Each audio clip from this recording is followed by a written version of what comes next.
Became German citizens. Hi guys, welcome back to our channel. I know it's been a while, so that's why I'm saying welcome back, of course, for the oldies. For the new ones, welcome. My name is Tammy and this is the Tales of the Acquirers. I am the only one shooting today because, well, my husband has to shoot for his other YouTube channel, which, by the way, if you are into iOS development, all that coding stuff, he basically does that and he teaches you how to build apps from scratch on the other channel.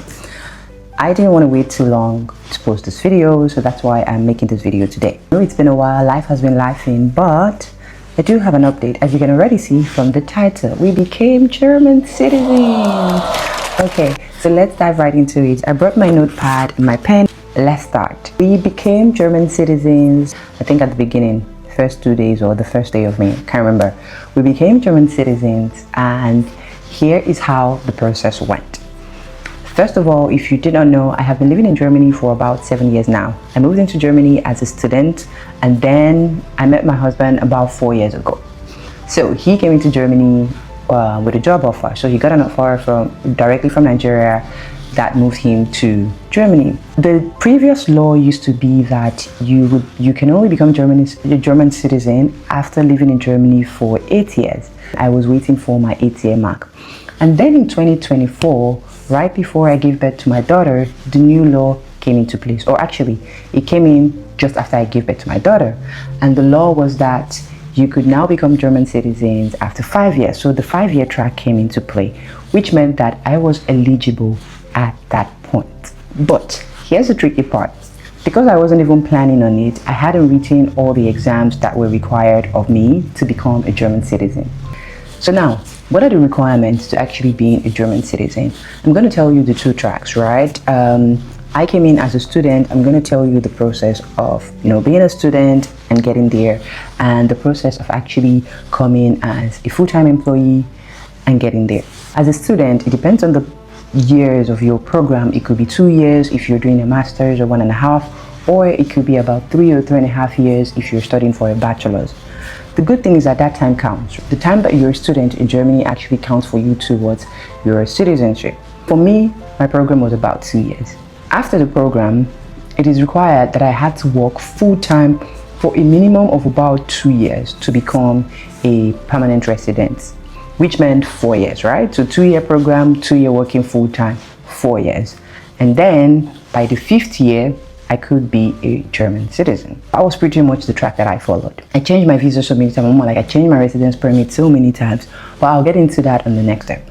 Then if you come into Germany as someone who is working full-time, the entirety of your working time is what will count for you towards the 5 years.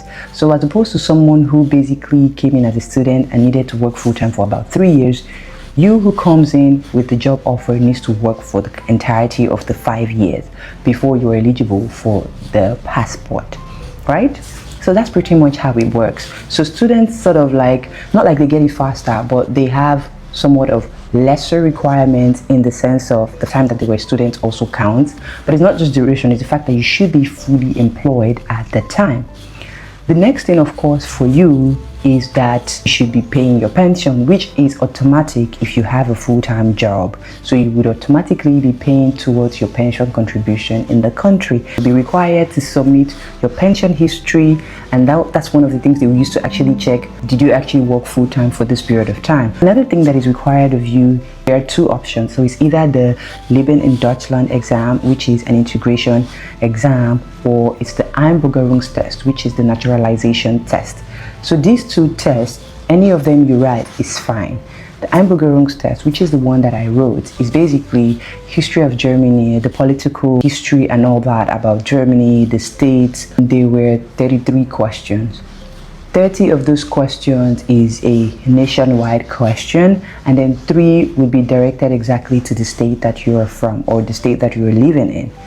And you only have to pass 17 out of those 33. I only got to write this exam in 2024 because the moment that I got qualified, I was like, okay, it's time to write this exam.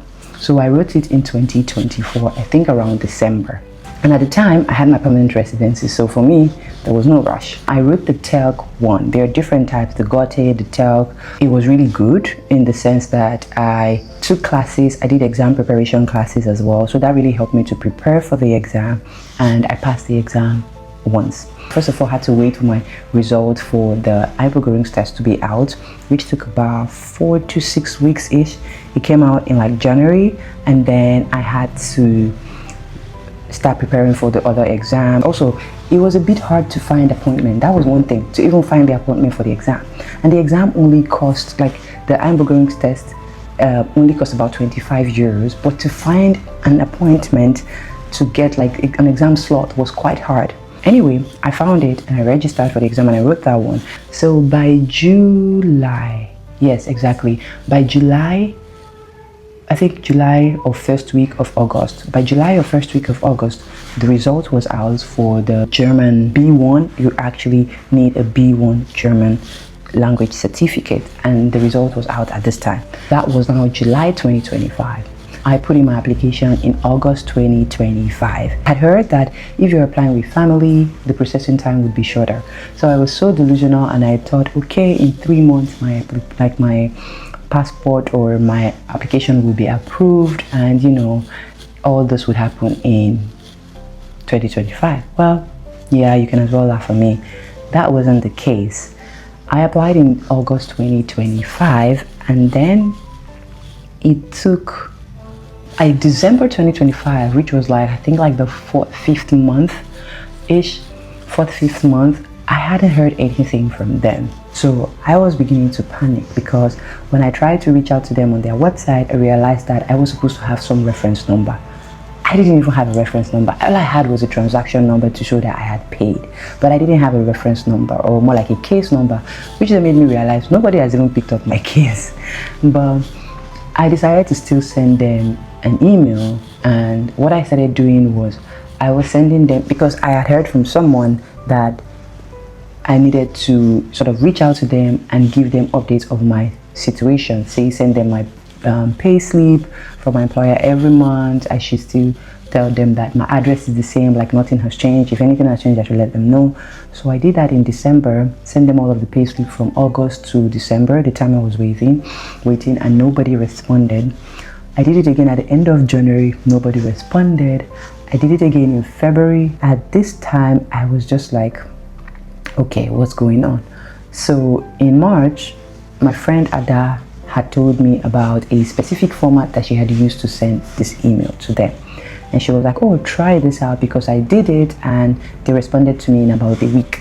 So I'm like, okay, did exactly that, and they responded to me in literally few days.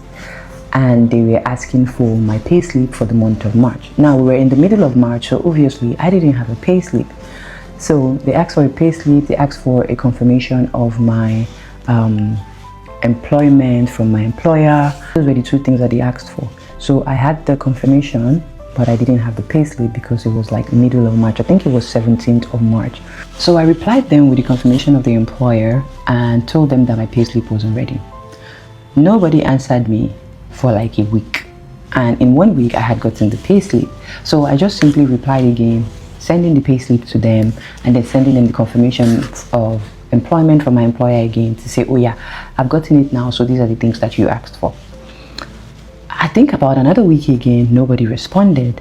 Now at this point, I was already getting very agitated, because I'm like, why are you not responding to me? Like, just let me get over this thing. I was to travel in April. We went to Nigeria, so I was a bit concerned that they might give me an appointment in April when we wouldn't be available, and I didn't want a situation whereby I would have to reschedule the appointment, because I don't know when they would have another appointment. So I just wanted to get it over with. Now, mind you, at this point it was like the 8th month, so at the beginning of April it was already like 8 months since I applied. So I then reached out to them again. Like, I think in one day I sent them like 2 or 3 emails. I'm like, has anybody seen this? You know, you asked for this and I've sent it. Has anyone seen it? And then I got a response like few minutes later, or I think the next day, saying, oh, they've seen it, they've acknowledged it, and they'll get back to me as soon as possible. I was disappointed, because from everybody that I knew had applied, there was nobody that they actually responded to with, we've seen it, we'll get back to you. It's always, we've seen it, here is your appointment to come and for your naturalization to become a citizen. So hearing we'll get back to you was just very anticlimactic, and I was beginning to wonder, okay, is there a problem with my application? Because when I tell you my record is clean, my record is clean. I think it's also important to say that in Berlin the application is digital, so everything was done online. I didn't have to go to their office or speak with anybody. I just needed to upload all the documents. Before I go on to tell you what happened next after that message in April, maybe I go back to tell you about the requirements. So the requirements, of course, were a copy of all of my residence permits since I came into the country, the entry date of my arrival, the exact date I arrived in Germany, if I studied in Germany, my degree, my birth certificate, my marriage certificate since I was married, my child's birth certificate since I had a child and I was applying with her, job contract, my anmeldung, which is my house registry, apartment registration, also a list of all of the apartments that I had lived in since I came to Germany. I had to provide them with all of the addresses. I also had to provide them with what else? I had to provide them with my pension history as well. I had to provide them with the Einbürgerungstest, which is a naturalization test result. I had to provide them with the German B1 language test result as well. Then I had to provide them with my apartment contract and a copy, like a proof of the rent actually living. So since that was sort of like from my husband's side, I basically had to take his bank statement of just the rent leaving his account for the last 3 months. I mean, they didn't ask for 3 months, but I just did that. So I took like the last 3 months to show, okay, this is where the rent is leaving, so we're paying the rent. And then another thing that they asked for was a proof of my health insurance, so I should show my health insurance contract and also a bank statement showing that I am paying my health insurance. So these were the requirements, and of course I had to pay 200 and something euros. I don't even remember how much it was, but it was over 200 euros. I think 230 something or 215 euros. I had to pay that, and then after that I submitted all that online and just got the transaction ID that said my transaction was successful. So now at this point we're in April and they're telling, oh, more like fast forward to April. So we're in April and they're telling us, okay, we'll get back to you. And I'm sitting here and I'm just waiting. And it was like 1 week to my trip to Nigeria. So at that point I'm like, okay, I'm not going to send any message to these people anymore because I don't want a situation whereby we're in Nigeria and they send me my invite. So I waited and then I went to Nigeria, saying that I was just going to be in Nigeria for 2 weeks. By the end of the first week, I immediately sent them an email. I sent them an email, nobody responded. A few days later, I had gotten my payslip for April and I decided that, okay, I was going to send them my payslip again for the month of April. So I sent them another reminder like, hi, I sent this message to you in March. I sent you everything you acknowledged. I haven't heard anything from you. I also sent you another message last week. I didn't hear anything from you. Now I am attaching my payslip for the month of April. And, you know, I would like to hear something from you. And if you need any other information or any other document, please don't hesitate to reach out to me. Now, of course, all of this correspondence were entirely in German. After sending that, I was just like, okay, yeah, now we wait. And then the next day, typically they respond during working hours. So here I was thinking that someone was going to respond to me at like, you know, anytime from 9 a.m. or whatever. So I woke up at like past 6 a.m. I was just on my phone, just scrolling. And next thing I saw that they had replied that morning. I'm talking past 6 a.m. And the letter of invitation was dated that morning. So it's either an employee wrote the date for the next day, the day before, after they had seen my email, and just put the scheduled the invite for me to receive it that morning. Someone was actually working by that time. But who am I to judge? I don't even care. I saw this email and I was just so ecstatic. I was really excited to finally see the email. And then basically the email was saying that the next week was my naturalization appointment. Now, mind you, literally 2 days after we were leaving Nigeria. So it was so perfect, like so well timed. The only thing they asked for was that invitation letter, that I should come with the invitation letter, I should come with my residence permit and my passport and my daughter's passport and residence permit as well. We went there on the day of the appointment. They took our residence permit. So if you're planning to travel, this is the part you need to pay attention to. They will take your residence permit. So they took our residence permit, they confirmed everything, we signed, I did the declaration, and then we're given the certificate. Now they will tell you that that certificate is only one copy in the entire world, so don't misplace it. And you also need that certificate to do your passport. So typically if you're traveling, or if you're like me who is just very paranoid to leave my apartment without any form of ID, then you should immediately book an appointment to get your German passport. Like from the moment you receive that message that says this is the date, find probably the Bürger near you, or the one at the office where you do your naturalization. You don't need an appointment. You go there on that day as long as it's before 12 p.m. and you can simply just go get a waiting number and you do it that day. But if your appointment is after 12, for example, my appointment was like 2:30 p.m. so obviously that mobile Bürgeramt, they were closed for the day. So I simply found a different Bürgeramt outside of there in a different part, like kind of a bit closer to my apartment. I got an appointment for like 4 p.m. because here I was thinking that, you know, there'll be a lot of people. This appointment would take some time. I had no idea that in 5 minutes I would be done. So I booked an appointment for 4 p.m. and then that day I basically went with my family. And then if you're doing with your child and maybe your partner isn't getting it as well, they will tell you to come with your partner and your partner's means of ID, which is typically his passport, so that, and he also has to sign, or she also has to sign, saying that they acknowledge that the child is becoming German and all that stuff. So I went with my husband, of course. He did all the signing and whatnot, and then they took I and my daughter's residence permit. Now I and my daughter had the permanent residence permit, so they took it. Now in the Bürgeramt, they would tell you that you need a passport photo with a QR code.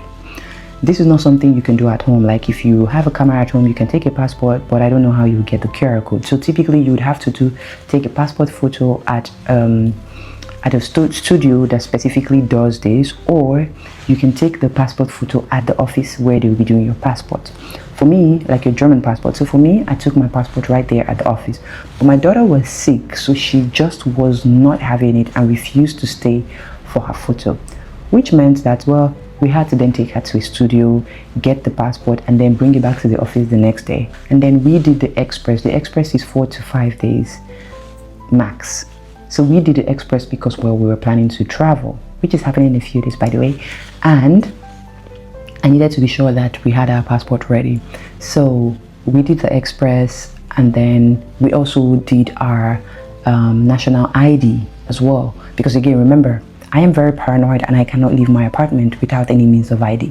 So during this time, I was literally going out with my NIN, my Nigerian national ID, because all I usually think about is, what if something happens? How can they identify me? So I would never leave my apartment without any means of ID. So I was using that. So for me, it was very important that we did the express. We cannot do the express for the national ID. You can only do express for the passport. So in actually 4 or 5 days, we got our passport, but our ID still took about 2 weeks before it came out. This is my entire story of how I moved from being a student to being a German citizen in 7 years. If you have any questions in regards to, you know, relocation, or in regards to naturalization for you and your family, please don't hesitate to put it in a comment and I will respond. Also, if you just got naturalized, or if you're in a different city in Germany, let me know how long your process took and how easy or terrible the process was. I would love to know that about your journey. The final part of this video, because it's really long, I want to talk about the access. For me, having a German passport is about access. The access to certain jobs that are only available to EU citizens, the access to 185 countries visa free, the access to being able to vote and be part of the change in the country you've been living in and contributing to for years. This access for me is the reason why I decided to go this route. I'm still very much a Nigerian. I now have the dual citizenship, so I'm Nigerian and German. I hope that this video was helpful, and I hope that we will be recording our next trip. Bye.